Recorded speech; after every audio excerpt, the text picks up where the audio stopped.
Cotton is a really unique crop in that it brings with it a lot of innate heat and drought tolerance traits that we don't always have in a lot of our other more traditional crops, or certainly in other broadleaf species.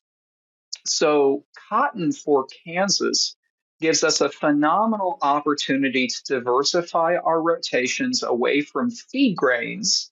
I said that we're dominated by wheat, corn, and grain sorghum. It gives us a good broadleaf crop to diversify our rotations. It also diversifies us economically.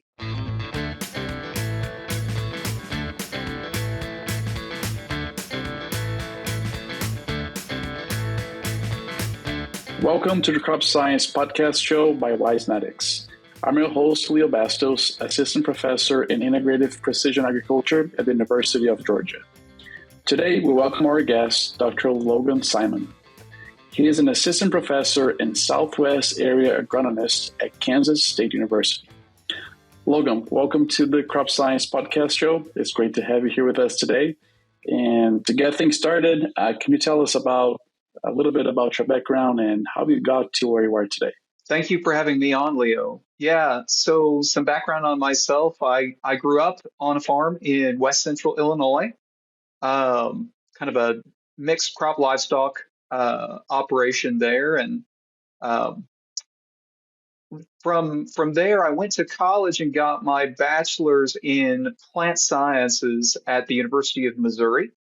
And then after I got my bachelor's completed, I didn't go directly into graduate school. I actually took some time and worked as a um, research specialist, is what we called it at the University of Missouri. It'd be like a technician position in crop physiology, actually, with Felix Fritchie at the University of Missouri.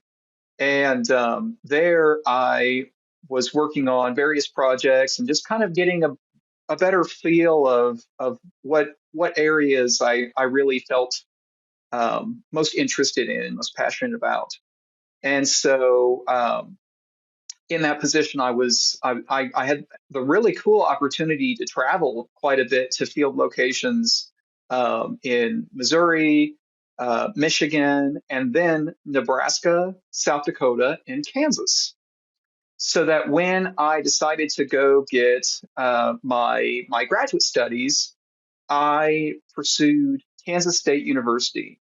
So toured all those places and got the feel for them, and in the end, just kept moving west, and so headed to Kansas State University, and really decided that if I was going to put the time into going and getting my graduate work, I wanted to be in a different environment, cropping wise, a different production system. And so I actually made the leap past Manhattan and actually landed in Western Kansas. Got my master's and PhD working out of KSU's Agricultural Research Center in Hays, Kansas. And then after I completed my PhD in 2024, I had the fantastic opportunity to stay within the K-State system and moved about just a couple hours southwest of Hays, further down into Southwest Kansas, in my current position at KSU's Southwest Research Extension Center in Garden City. So I always tell people that I've just progressively been moving west. As the years go on, I just keep moving west. But I'm quite happy where I am in Western Kansas. So, and hope to be here for a good long while. Fantastic, perfect. And I guess to follow up on that, could you tell us a little bit about some of the projects that you're currently working? You bet, you bet. So I am a area agronomist with Kansas State University, based in the southwest portion of our state. In that way, I cover really all things crops and soils for my region of Southwest Kansas. Our production region is dominated by wheat, corn, and grain sorghum, but we also are the center of growth in cotton production in southern Kansas.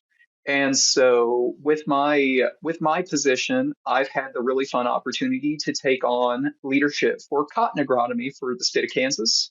So a lot of my research has been focused on refining, or really in a lot of ways developing recommendations for successful, um, both agronomically and economically successful cotton production, um, recommendations and systems for southern Kansas. Everything from seed quality and planting recommendations through really excited to start a big fertility project here in 2025.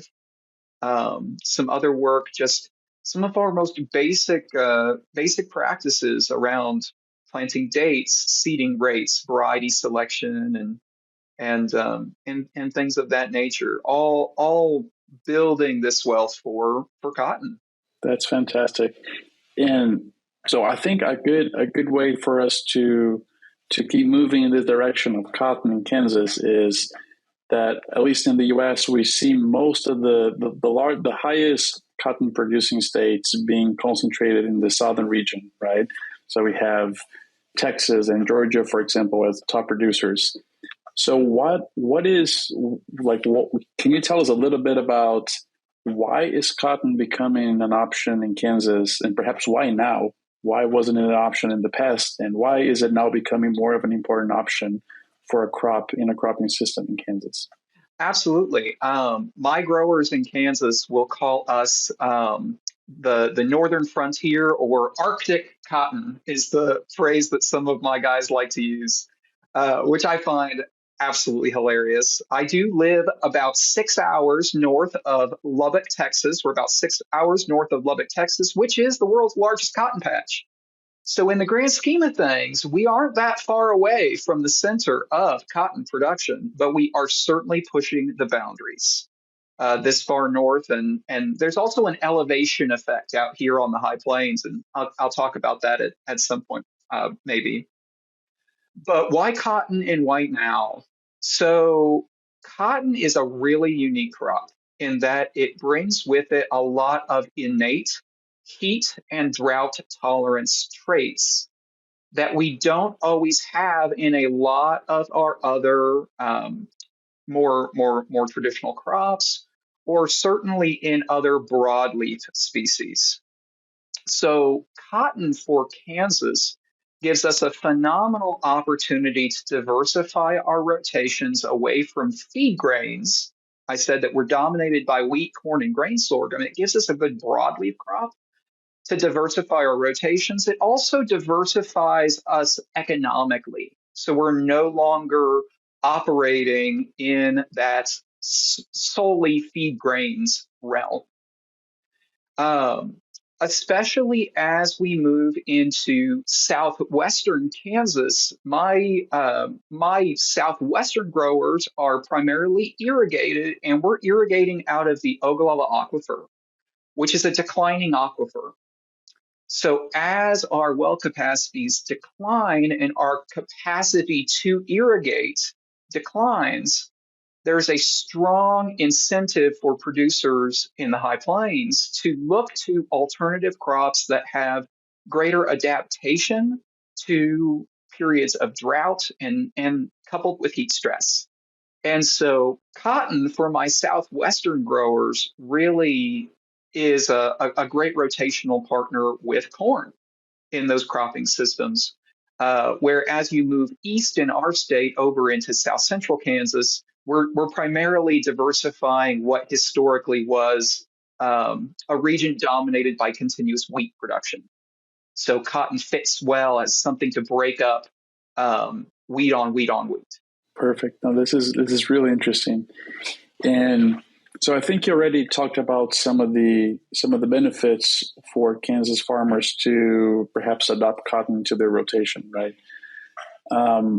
And so specifically when it comes down well, so we talked about the diversification from the economical perspective, and perhaps the risk of growing one crop or maybe other crops other than cotton, but from a management perspective, like a crop management perspective, what would be some of the benefits that perhaps growers in a region could have if they adopt cotton into their rotations? Yeah. So in terms of management benefits, I mean, obviously the biggest thing is just strictly diversification away from a system that's dominated by feed grains.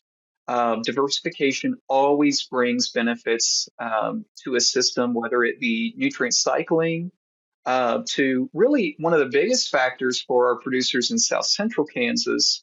It has been breaking up pest cycles. That's a huge benefit that cotton brings with it.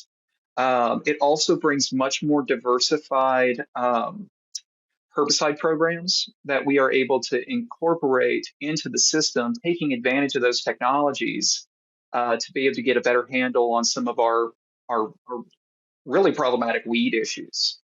Something that another really robust drought tolerant crop, grain sorghum, which we are the largest producer of, does not bring with it. We don't have those same abilities to break up pest cycles. Um, and so I think from a management perspective, that's huge. In our irrigated systems, the big thing there has been a lot of our producers in the irrigated corn world are basically splitting pivots. That's become a really popular strategy with cotton. Has been, say, splitting a pivot or at least sharing a well. What I mean by that is with cotton, we truly can manage cotton for very limited water. Um, we can be very strategic with when we're putting water out on cotton, irrigating at key physiological stages, namely pinhead square, match head square. And then the rest of the time, we're able to concentrate that water to corn. So it gives us the ability to be very, very strategic with our limited irrigation water and really benefits the whole system. It really benefits the whole system in that way so that we're still meeting the local demand for corn, but we're being more efficient with our overall water management. So that's been huge in the southwest portion of Kansas. Perfect, fantastic.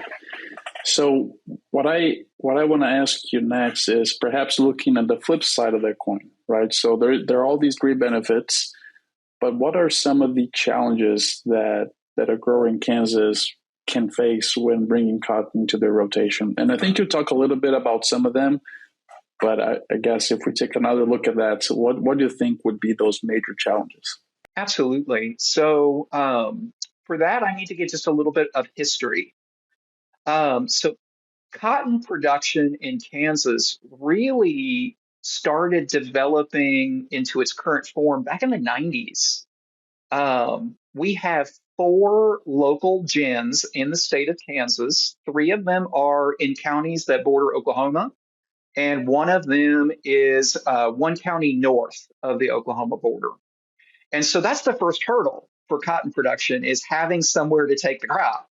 And so having four gins operating in the state of Kansas, we are beyond meeting our ginning needs. So we will meet our ginning needs for this cotton crop in Kansas for quite some time. We have nothing but room to grow. So we've met that. Um, Cotton things like planting and in crop management. The equipment that we are currently using for corn or other row crops can be easily adapted to fit the needs of a cotton crop. The big hurdle, of course, is harvest. Harvest is huge. And that is what separates cotton from, say, like another alternative crop that has had its day in southern Kansas, winter canola. Canola can be harvested with the same equipment we harvest wheat. Our cotton is what we call stripper cotton. It has a tighter the lint is tighter in the bowl. It doesn't kind of sit loosely out in the bowl, so it's not quite so conducive to picking. Either way, picker versus stripper, that's a very specialized piece of equipment that you're using one time a year. Over the years, we've seen the harvest technology kind of evolve. At one time, we had a lot more what we called the old basket strippers. We used to have a lot more basket strippers operating in Kansas. The industry as a whole has very much moved to stripper balers, and in the process of advancing our harvest technology, we have fewer strippers out there than we previously had. And so we have nothing but capacity for ginning, but our biggest hurdle is at the very end of the growing season and getting that crop harvested.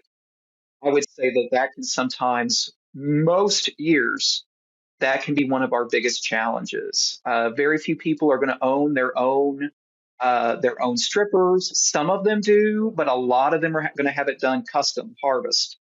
And in that way, if it can be done fast, everybody's happy. But in those years where harvest gets delayed well into every year, there will be some cotton stripped in Kansas in January or February.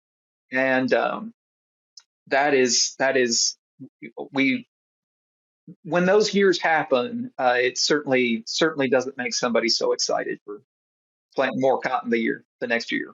Absolutely.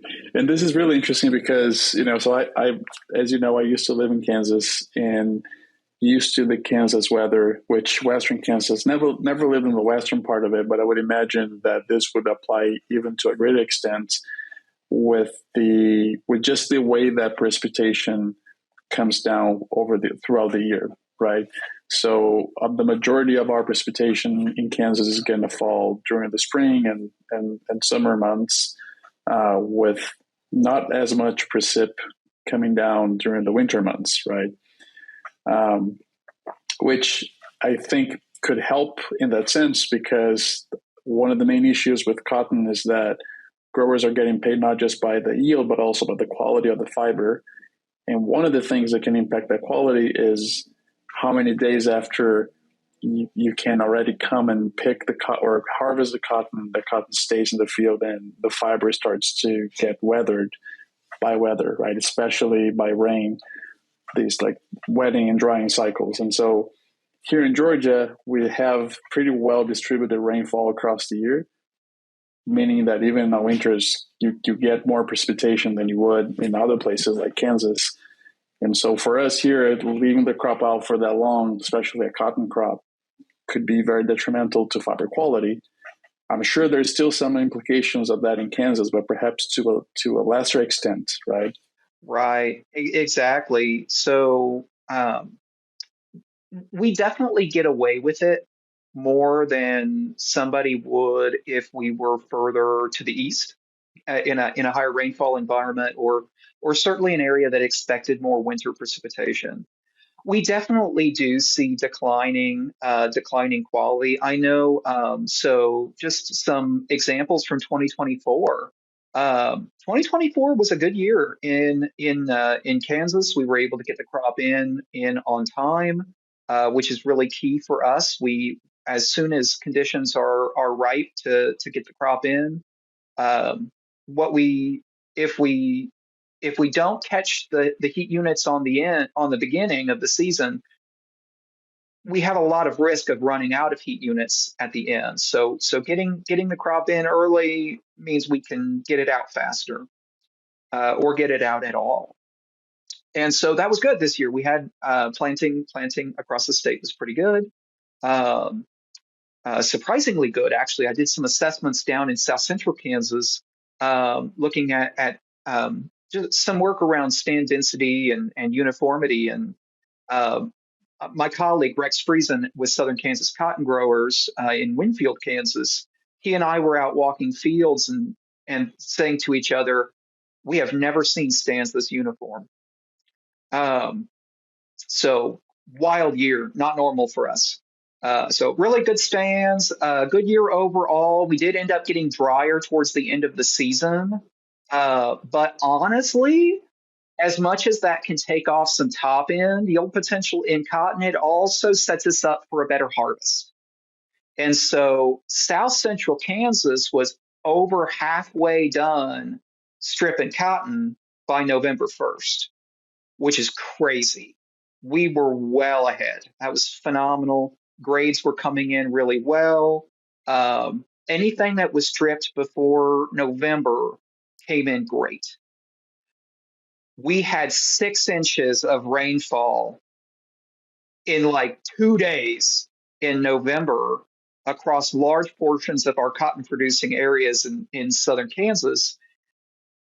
And color grade hit us hard. We had a lot of color grade issues in the cotton crop that was harvested after that. So certainly something that we can face issues with. So it's always something, and every year is different. This year was color that caught us, but some years in our thermally limited environment, sometimes it's micronair, sometimes this year was color. Yeah, absolutely. No, that makes a lot of sense. I mean, 6 inches in November in Kansas, that's tough. Yeah.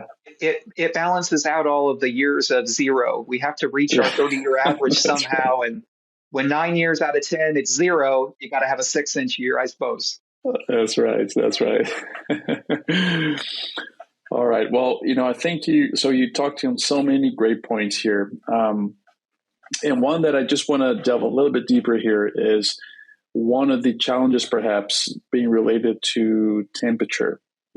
And maybe both ends of it, but I'm thinking more about the temperature as you were talking about earlier, related to growing degree days and really getting that crop to the finish line when it comes to that. But perhaps I'm sure that you may also have challenges on the other side of the temperature spectrum, as far as having some very, very like some stress coming from very hot days as well. So I guess perhaps thinking more about just fitting cotton growing season within the growing degree days that you have available at the region, but also how this temperature changes that, but also these peaks, these moments of high temperature across the growing season, and perhaps if there is a way that you guys are working to manage that as well.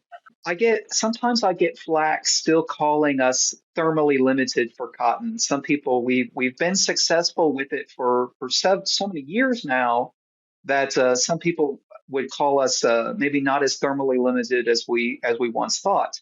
But cotton does behave differently up here, and we have less flexibility.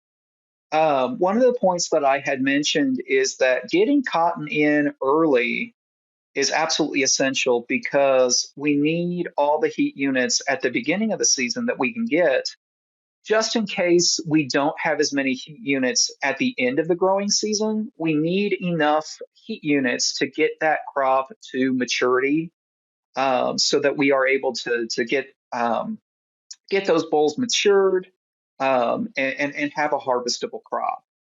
Um, but you also mentioned the heat events, and we certainly have that. Kansas, I tell you, we have the both extremes. Just in this last year, where I'm based at Garden City, we have gone from highs in the summer of 112 to a low of minus, I think it might have been minus 18, something like that. And this is all Fahrenheit, right? Just to clarify to the In audience, in Fahrenheit, case. yes, in Fahrenheit. Thank goodness not in Celsius. In Fahrenheit, and so it's absolutely insane. So interestingly, cotton has just such better stress tolerance to heat than some of our other species that are out there, and just the ability to recover from heat stress. Um, so one of the benefits, I mean, flowering in the canopy is a big benefit that we get with cotton. We have the flowers developing there in the canopy, with active transpiration occurring, cooling the canopy, helping those developing bolls, um, um, during those periods of high stress. But the other thing is that it's quite indeterminate. Cotton has a very indeterminate crop. If we do shed squares or bolls, and we do, we are typically able to produce more later at later positions on the plant that are able to compensate for that stress. Interesting work has been done on this subject, and it's really neat. The work has been done out of Garden City, but also our colleagues in Bushland, Texas, and the Texas Panhandle. Also, not necessarily a region of traditional cotton production.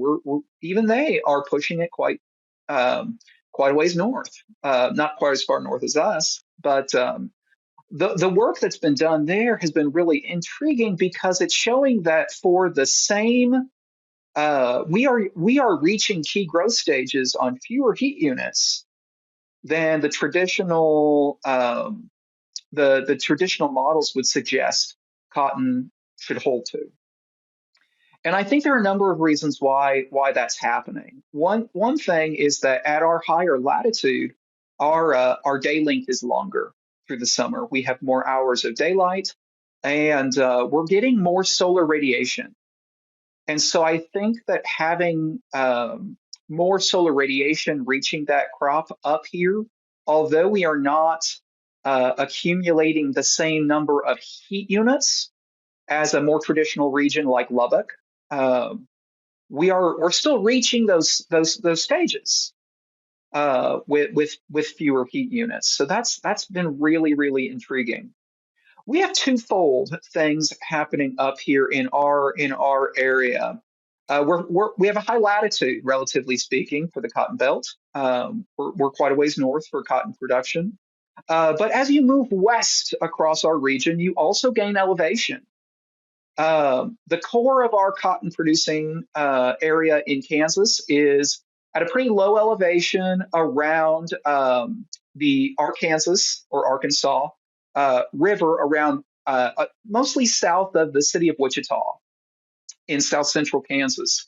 As you move west, you gain elevation as you approach the Rocky Mountains. And in fact, in some portions of southwest Kansas, we've got cotton production at regions approaching 4,000 feet of elevation. And it's almost gotten kind of interesting talking about making a big deal about Kansas cotton when, as of 2024, we've also picked up two cotton producers in southeast Colorado.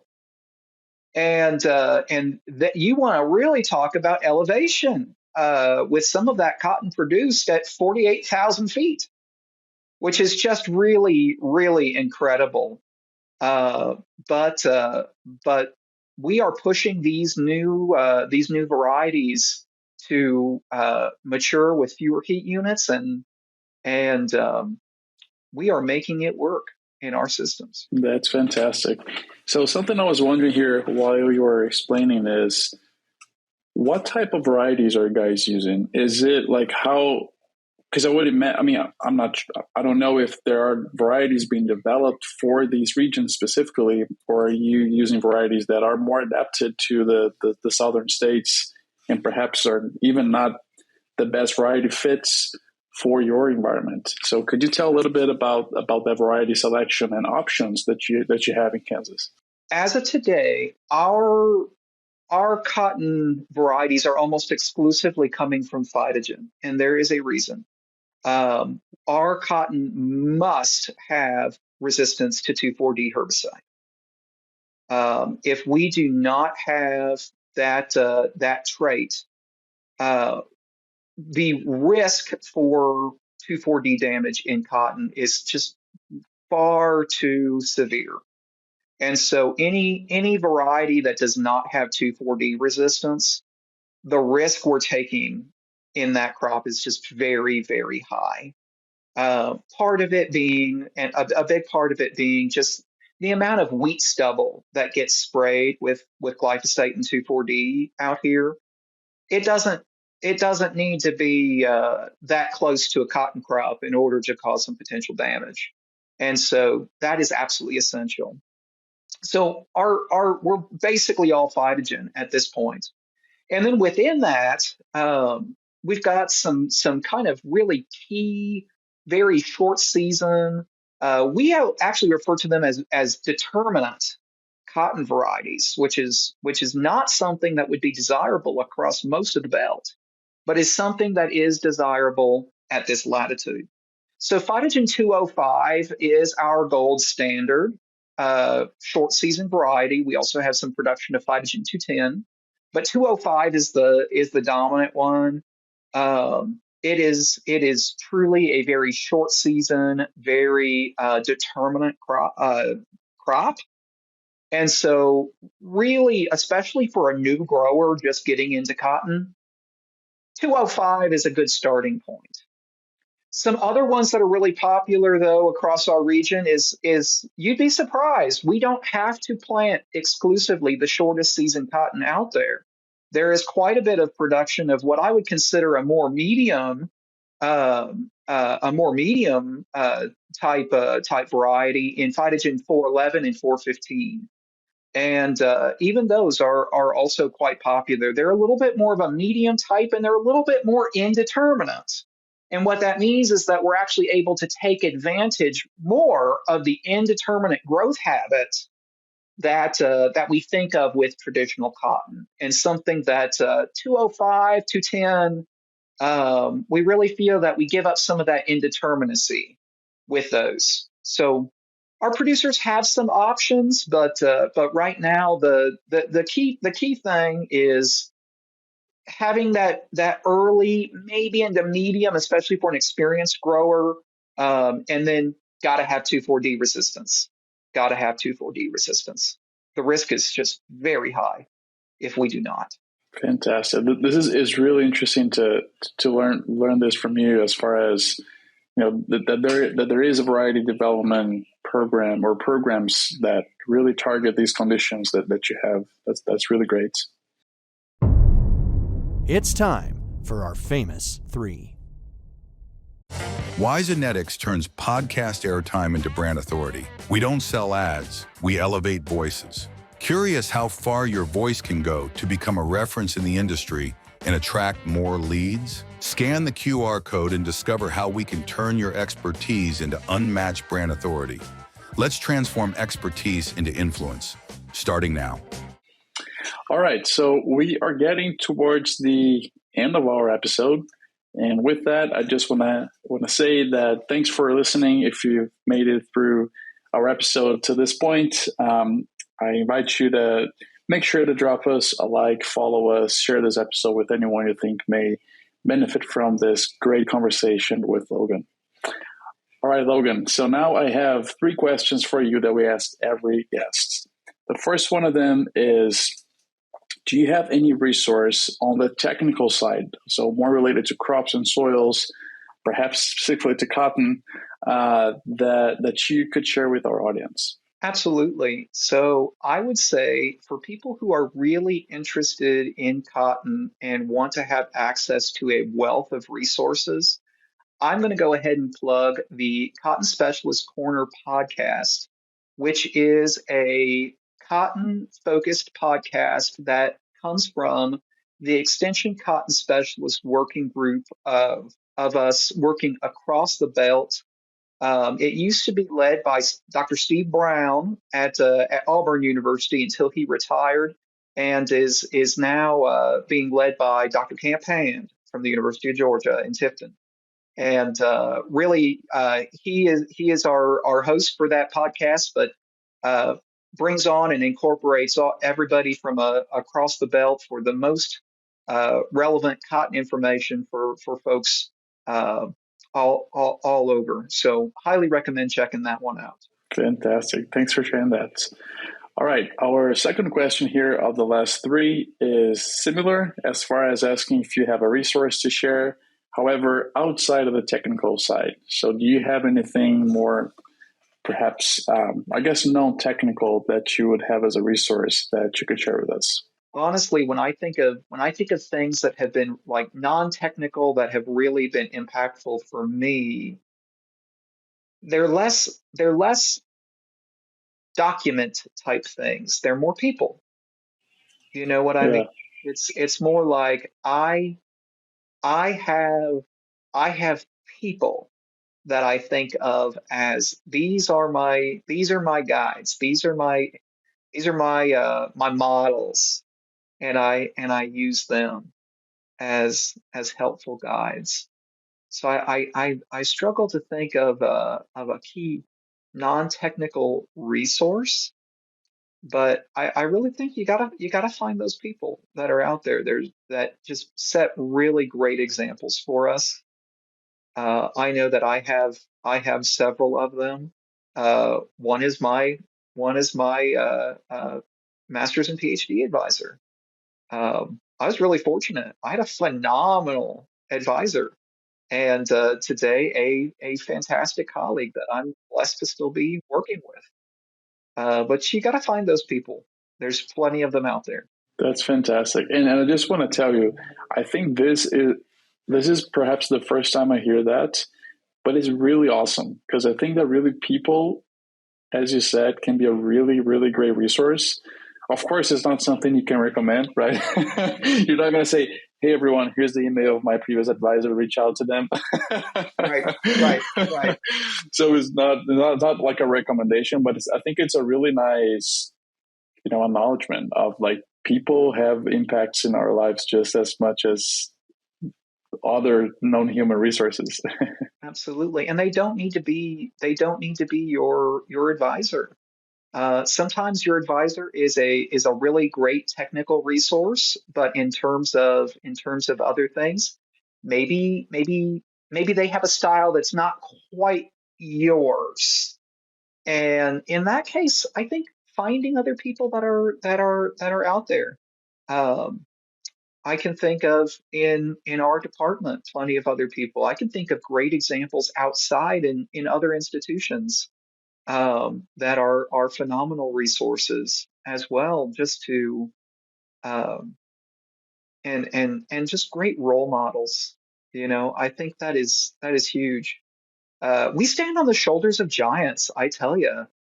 And so I think the more you recognize that and look to their examples, um, uh, the further we get to go. We're really blessed that we get to go as far as we have because of the examples and foundations that have been set by others. Absolutely. No, that's fantastic. And I think that's a great segue for our next question, right? So perhaps not as much as like the resource itself, but especially, since you said a great resource is to have those mentors and those people that provide examples and help you, with their experience and also knowledge. What would be skills that perhaps you identified in those people, but maybe others as well, of successful professionals in your area of expertise? Like, what are these skill sets that really perhaps make a person to become a role model to others coming after, or perhaps that just successful overall? Be the helper. Be that person. It's worth your time. Um, we are all busy. We are all overwhelmed. We all have a lot to do and a lot of expectations placed upon us. Uh, but when you see a need out there, do what you can. It will very much be worth your time. Invest in people. Invest in people. When you invest in people, your return is exponential. And so the uh, recognize the skills and recognize the potential in people and help them to capitalize on it. In a leadership position, that's the best thing that you can do. And as a professional, I think that is the best thing that you can do is develop people and be that support because it will be returned to you many fold. Absolutely. I completely agree with that. Awesome. Well, Logan, thank you so much for sharing all these great thoughts. I learned so much with you today, especially related to growing cotton in an environment that, has its challenges, has its benefits as well compared to other places where we see cotton more often. So I really learned a lot with you. Thanks for sharing all that. And thanks for sharing your thoughts as well here on the last three questions. It was really great to hear from you today, and really appreciated having you as a guest today. Thank you for having me on, Leo. I really appreciate the opportunity.